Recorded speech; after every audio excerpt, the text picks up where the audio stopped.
On sait qu'un intense lobbying est mené à la fois par les Français avec leur siège permanent et leur droit de veto, et par les Belges qui ont un siège provisoire pendant 2 ans, de 2018 à 2020. Tous deux se sont ligués contre le gouvernement de Kinshasa et contre ceux qu'ils estiment à son service, c'est-à-dire la CENI, la Commission électorale nationale au Congo, c'est-à-dire qu'ils s'ingèrent directement dans les élections congolaises. Il y a plusieurs enseignements à tirer de cet échec, puisque les Russes, les Chinois ont mis en échec complètement le bloc américano-occidental. Le premier enseignement, c'est que dans notre monde, il y a, comme au temps de la guerre froide, il y a de nouveau 2 blocs. Il y a le bloc américano-occidental qui est le bloc de la globalisation, du libéralisme, de l'impérialisme et de l'exploitation, celui qui veut recoloniser l'Afrique, et il y a le bloc des nations émergentes qui veulent un monde multipolaire. Il faut dire une seconde chose, c'est l'enseignement géopolitique, c'est que quand on dit monde multipolaire, nous n'y sommes absolument pas. Le monde reste dirigé par la superpuissance américaine et ses alliés, pas seulement ceux de l'OTAN et de l'Union européenne, mais aussi ses puissants alliés asiatiques, le Japon, l'Australie, la Nouvelle-Zélande, Taïwan, etc.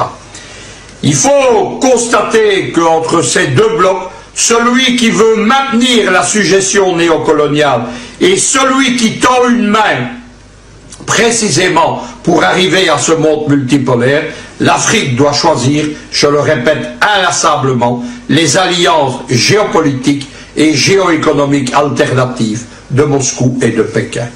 Le second enseignement, il a aussi valeur générale, cette fois-ci plus seulement pour toute l'Afrique, mais pour les peuples du monde, c'est que maintenant que le Conseil de sécurité est neutralisé, qu'il n'est plus la chasse gardée des Américains, de l'OTAN et des Occidentaux, le Conseil est neutralisé par les Russes, par les Chinois, mais aussi par les membres non permanents qui se sont alliés à eux. Je pense particulièrement à la Guinée équatoriale, qui occupe aussi pour 2 ans un siège provisoire depuis l'année précédente en ce qui concerne Malabo. L'ONU aujourd'hui, c'est un grand ensemble inutile, puisqu'on a un Conseil de sécurité qui domine à cause du droit de veto des vainqueurs de la Seconde Guerre mondiale, qui domine une assemblée générale sans pouvoir réel. Il y a maintenant un Conseil de sécurité neutralisé. Ça veut dire, je le répète depuis longtemps, que l'ONU est devenue inutile, incapable de ramener la paix au monde. Elle est une arène où s'affrontent les 2 blocs. L'enseignement numéro 3, il concerne le Congo et les Congolais. On nous disait que Kabila était le problème. Quand on voit cet affrontement depuis une semaine sur les élections congolaises, en particulier au Conseil de sécurité, on constate que le problème du Congo, ce n'est pas Kabila. Le problème du Congo, ce sont les Occidentaux, et c'est la Senko, les évêques congolais. Kabila, dont on disait qu'il était un apprenti dictateur, il apparaît comme le père de la nouvelle nation congolaise, celui qui a promis une alternance, qui l'a réalisé, celui qui a organisé des élections générales, celui aussi, il ne faut pas se cacher, malgré tout ce qui s'est dit, tout le conflit qui opposait Tshisekedi à Kabila, eh bien Kabila a su tendre la main, il a su accepter une défaite électorale. C'est tout cela qui rend fou les Occidentaux. L'apprenti dictateur, c'est l'homme qui a amené la paix, c'est l'homme de l'alternance aujourd'hui. Et ils sont obligés à Washington, à Paris ou à Bruxelles, malheureusement de le reconnaître dans ce plan de son action, même s'ils tentent de saboter celle-ci. Le duel de la Senko contre la CENI congolaise au Conseil de sécurité, c'est quelque chose qu'on n'avait jamais vu. On voit une église nuisible qui ne veut pas la démocratie, qui ne veut pas la paix, mais qui est prêt à précipiter le pays dans la guerre civile parce qu'elle défend le choix de Fayoulou. Comme l'église, le candidat des Occidentaux, comme les évêques sont des évêques compradors au service de l'Occident. Il faut arrêter de dire d'une part que les évêques sont des hommes de Dieu, comme le répète inlassablement la presse néocoloniale belge, la Libre Afrique par exemple, mais il faut arrêter également de dire que les évêques sont au service du Congo, du peuple congolais, ou qu'ils représenteraient les catholiques congolais. C'est une imposture. Les évêques, qu'est-ce que c'est? Ce sont les agents du Vatican. Le Vatican, c'est pas une puissance qui s'occupe des cieux, c'est une puissance terrestre, un petit État avec un immense soft power, c'est-à-dire la dimension de la géopolitique, du pouvoir, de la puissance géopolitique qui ne s'applique pas sur les armements ou la force militaire, mais sur tout ce qui est du domaine précisément de la religion, de la culture, etc.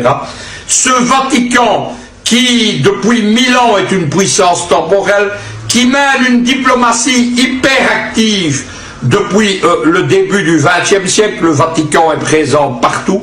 Ce Vatican qui appuie, parce que ce sont des habitudes qui sont prises lors de l'ancienne guerre froide, par anticommunisme, à marcher main dans la main avec les Américains et les Occidentaux. Ce Vatican qui a aussi, il faut le rappeler, en plus de cette puissance diplomatie, des services secrets qui sont considérés par la CIA elle-même comme certains des plus puissants au monde. C'est ça le Vatican, puissance terrestre, je le répète. Le Vatican, rappelons quelque chose, il a un intérêt direct au Congo, parce qu'il est en train de perdre les âmes, son pouvoir spirituel sur les masses congolaises. Le Congo a une particularité, il a une église chrétienne nationale qu'on appelle le kimbanguisme, qui est issu de l'œuvre du prophète Kimbangu. C'est un des héros de l'indépendance contre la Belgique dans les années 1920-1940. Il a été emprisonné, persécuté, condamné pour sédition. Le Congo a fait un procès en 2012 pour le réhabiliter. Le Kimbanguisme, c'est une immense église nationale africaine. Elle dit notamment que le Christ était noir, mais c'est surtout une puissance politique qui contrôle de nombreux fiefs, qui a ses milices d'autodéfense et qui, on y revient, à un crime impardonnable, c'est celui d'être un des soutiens étroits du président Kabila, dont beaucoup de proches sont membres de cette église kimbanguiste. Enfin, dernier renseignement à tirer, c'est que Kabila, que l'on disait taiseux, que l'on disait peu intelligent, moi je l'ai rencontré en tête à tête, je peux vous dire que c'est un homme brillant et qui sait parler. Kabila, il s'est révélé un tacticien qui vient de mettre KO les plus grandes puissances occidentales, États-Unis, France, etc., et le néocolon belge. Il vient non seulement d'offrir à son pays une alternance démocratique, mais il l'a amené sur les critères de la science politique et de la vie politique européenne. On va en effet au Congo avoir une cohabitation.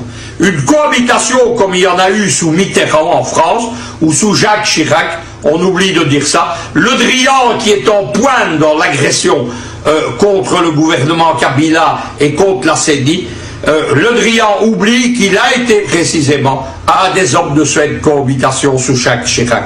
En effet, de quoi s'agit-il? On a petit à petit non seulement les résultats de la présidentielle, mais les résultats des élections tout d'abord législatives provinciales. La majorité absolue est aux kabylistes, au Front commun pour le Congo. Il faut dire quelque chose, c'est que ce sont les députés provinciaux qui vont élire les sénateurs dans un scrutin à 2 degrés, ressemblant au scrutin qui élut à partir de grands électeurs les présidents américains. Pour ceux qui critiqueraient ça, c'est de là que vient l'idée. Et donc le Sénat va être celui du FCC. Les partisans de Tshisekedi, ils sont ultra minoritaires. Et ce Sénat va élire son président, on parle de Kabila lui-même, président qui a de grands pouvoirs et qui sera de facto le numéro 2 de l'État congolais. Il faut arrêter d'écouter les billevesies des médias occidentaux qui parlent par exemple d'un poste d'ambassadeur pour Kabila, etc. C'est vers le Sénat qu'il se dirige. Enfin, on a les résultats des législatives nationales. Là aussi, victoire écrasante du Front commun pour le Congo. Ça veut dire, puisque le Parlement national congolais est celui qui choisit le Premier ministre, que Tshisekedi va devoir gouverner avec un Sénat, avec une Chambre, avec un numéro 2 issu du FCC, avec un Premier ministre qui va être choisi par l'Assemblée nationale, aussi élu du FCC, c'est une cohabitation. Certains ont déjà dit d'ailleurs que Kabila gardait les rênes de ce système. En tout cas, c'est un superbe coup tactique. Échec et mat à ceux qui voulaient détruire le Congo, échec et mat aux Occidentaux.